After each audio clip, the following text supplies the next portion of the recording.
What's up? What's up, everybody? So we did a short hunt this morning.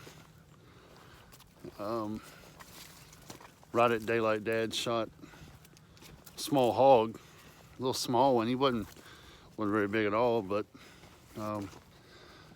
we've got a hog problem over there where he's at, and he was able to knock down a small one. And that's just one of many, but that was like right at daylight. Well, even a little before daylight, you could actually see him in the field.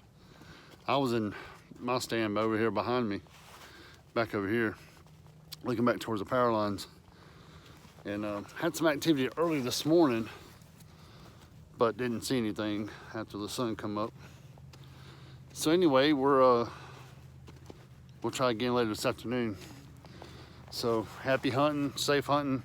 Everybody have a great Saturday. Today's good football. We got a couple of championship games today we're going to watch, and maybe try to do a little hunting this afternoon. If not, we'll be back tomorrow. So happy hunting, and everybody be safe.